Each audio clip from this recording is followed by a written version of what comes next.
All right, so in this one, I'm going to kind of dive around in some notions related to choice and contingency and possibility, stuff like that. Because the thought I was just having, so it started with the thought that all is perfection, which I believe is an ultimate truth. And that the word perfection only begin to describe the goodness and essentially unimprovability of what is. And then it kind of got into this concept of, from a present position, thinking about a future or imagining a future, thinking about different ways a certain situation could go, right? The light could turn yellow, red, or green. When I get home, my neighbor either could or could not be in the driveway. And the thought being, okay, well, however it turns out, and any which of those possibilities is perfect. But then I kind of had this thought of, well, this whole idea of could, right, is that even true? Because another kind of precept or premise that's been kicking around a lot is that everything happens the one way it does.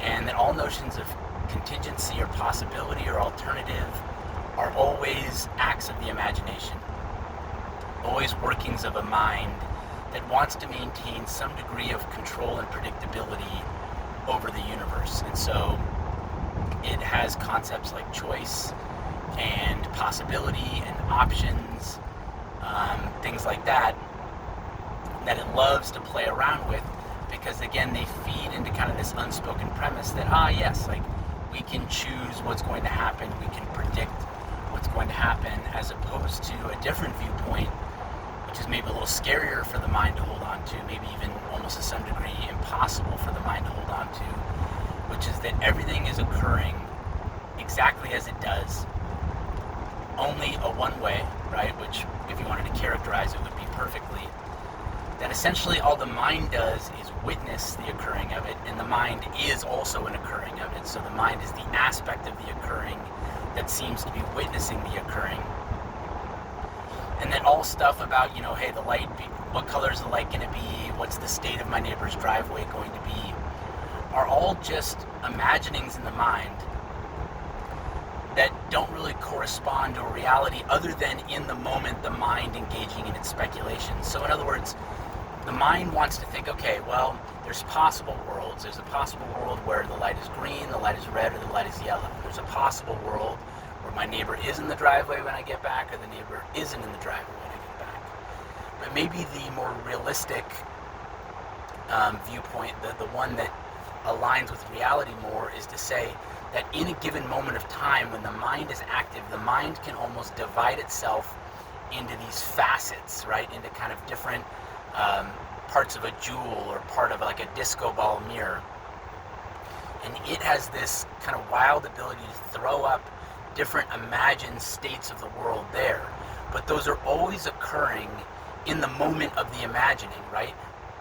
But what's so crazy about it is because they seem to match what we picture is going to happen in the future, we almost see it as a future, right? We all say, okay, like the mind is actually seeing into the future or projecting the future, when really all it's doing is taking now and fragmenting now out into a bunch of different imaginings that it anticipates will occur down the road. And we assign them a realness and kind of a gravity and a fixedness in time. And because we then experience what matches with that facet in the future, we think, oh, my mind was predicting the future, right? Or even my mind perhaps was looking into the future. When really all the mind was doing was kind of centrifuging itself out, right? Imagining what it conceives of as possibilities, but are really just variants. Because if a meteor strikes me down right now, right, and wipes out the driveway where my neighbor would be and wipes out all the lights around me, then what was the mind doing? The mind was playing around in a present, projecting out a future that it turns out was never going to be. So what to make of all this, what to do with all this? I think it just kind of circles back to kind of the main central idea that what we think of or experience as a past or as a future is all imagined.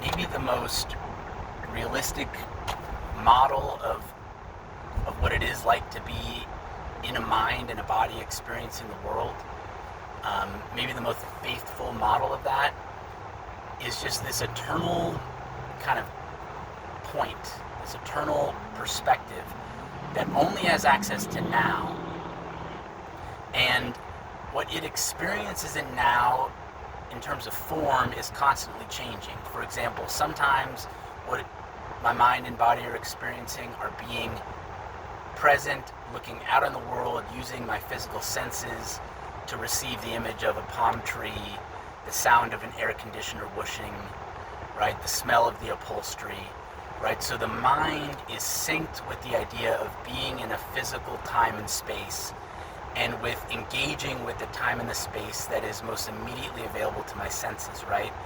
That might be called engaging the now. And that is probably the most sane and grounded state for the mind and body to be in. This other state is where the mind and the body is absorbed in this imagined world, right? Which, maybe I'm thinking about when I was down at the pier a week ago, walking out on it. And right now I can picture it, or I remember very vividly, there was a pelican that was perched on the railway of the pier. And I'm seeing that pelican in my mind. I'm seeing surfers down on the waves below the pier. I'm seeing it vividly, almost with a vividness that seems similar to the vividness I'm experiencing now moving through the physical world. And what I think maybe a return to sanity is a return to recognizing that is a state of mind, right? A state of being absorbed in an imagined past. And recognizing that fundamentally has a different quality to it than the quality of being in the present moment. Likewise, right, when I'm engaged in these contingencies, imagining what my neighbor's driveway is going to look like when I get back to my house, presuming I do, right? That involves the same mirror game in the mind, the same kind of projecting out of a world. And what I think is important to remember about this, and it's obvious when I say it, but I think when we're experiencing it, it's not obvious to remember, is that all this time that we're spending pouring our energy into reimagining the past or kind of pre-imagining the future, our body is always in the present moment.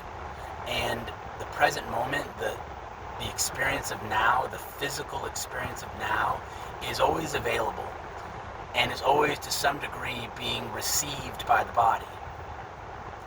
And that when we engage in this game of reimagining the past or pre-imagining the future, we're essentially splitting our energy, splitting our attention between the body, which even when we're deeply, deeply immersed in remembering, kind of a pre-membering, the body is always there, right? And we're always, to some degree, energetically engaged with the body.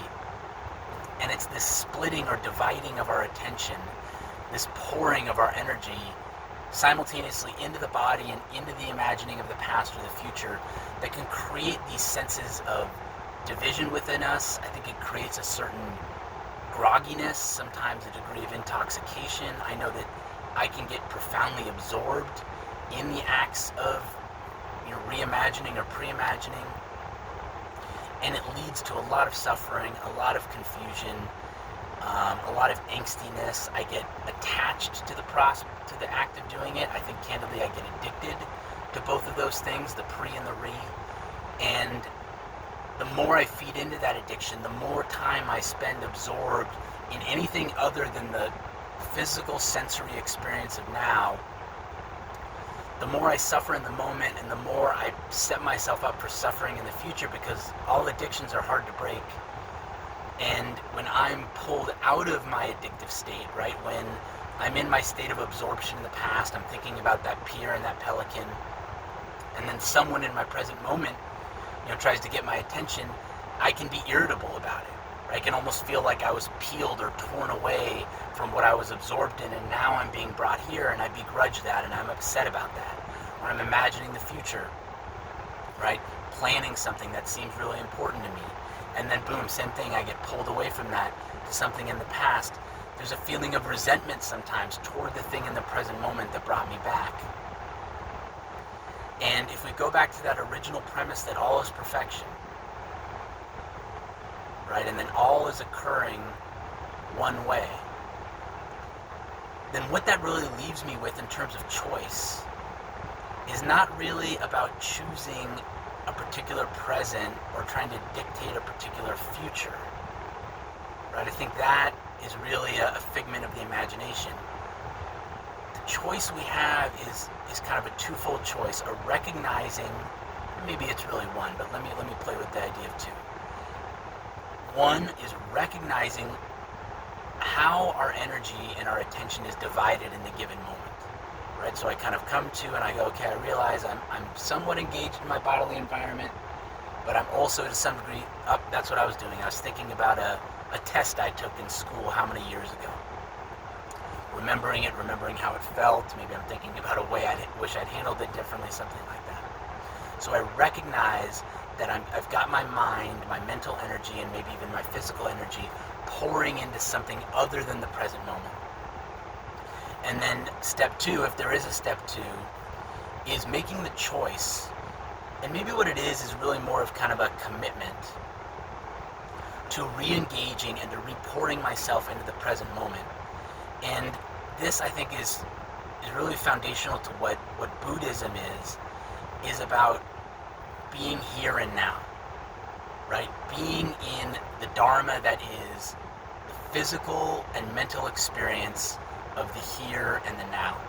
And when I recognize myself kind of flying off like a bird into a past or an imagined future, when I find myself kind of leaking almost like a pool into this imagination, I recognize that, I honor that that is the state of what is, that it's perfect as it's occurring, right? I don't have to get angry at it or be foolish at it, it's perfect. But I can also recognize that it causes me suffering to do that I tend to suffer the more I tend to divide my attention out of the present moment and into the imagined past or to the imagined future. And so without the friction of begrudging or punishing or scolding or setting myself straight or any of that, I do myself the kindness, I give myself the gift of recognizing I'm out, bring myself in. Recognizing I'm diffuse, bring myself into a certain concentration, a certain poise in the present moment. And then what I do is I kind of have this habit of my beingness, habit of mind, habit of body, to occasionally check, recognize, recenter. Check, recognize, recenter. And if this can then be running almost on kind of an automatic program, I think of it almost kind of like a set of bumpers, right, on the side of a boat that prevent it from knocking the dock that it's moored to. Or if we picture that boat out at the sea, I picture it like the keel that keeps the boat from tipping too much in any one direction, right? Tipping too much into the imagined future, too much into the imagined past, tipping too much into fantasy or anti-fantasy, all those things. If what our beingness, almost our identity is this check, recognize, and recenter. Check, recognize, and recenter. Right? And if that's then synced with physical practices, right, of re-engaging the breath, because the breath is always in the physical here and now.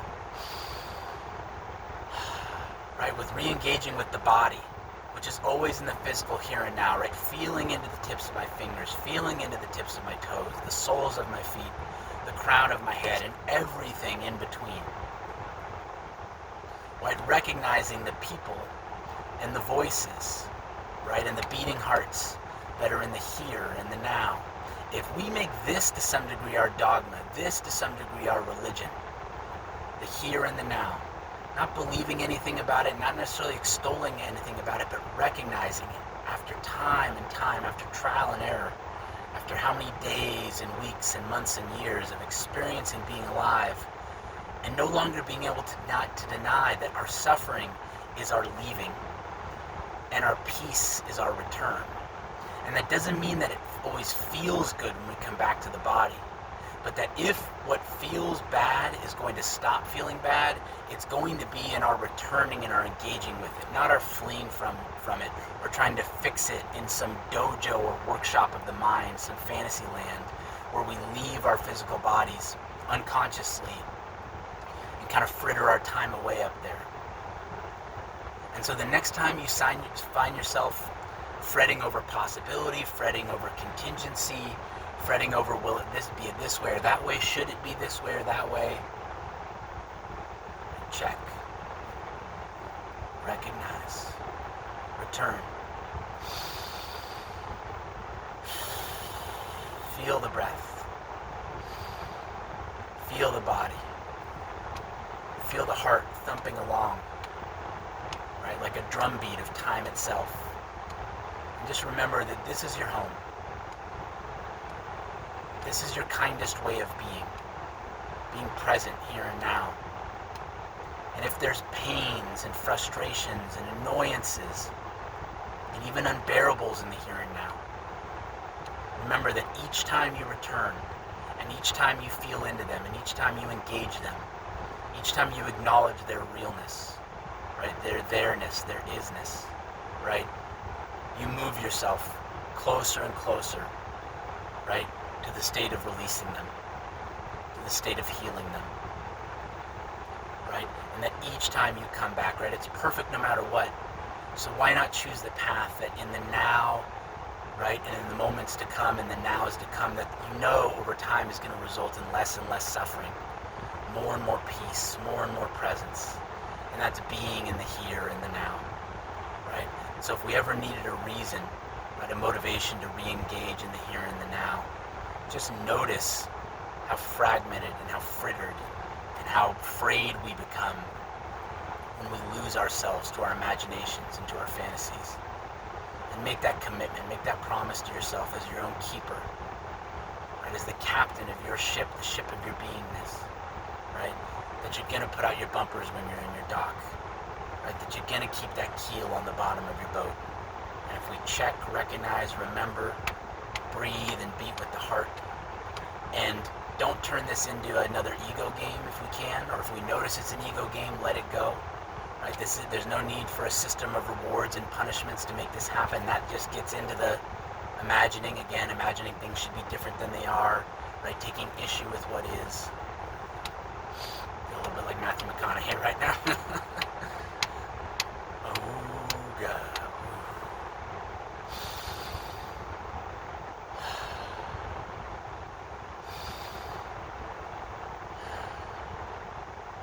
Here we are.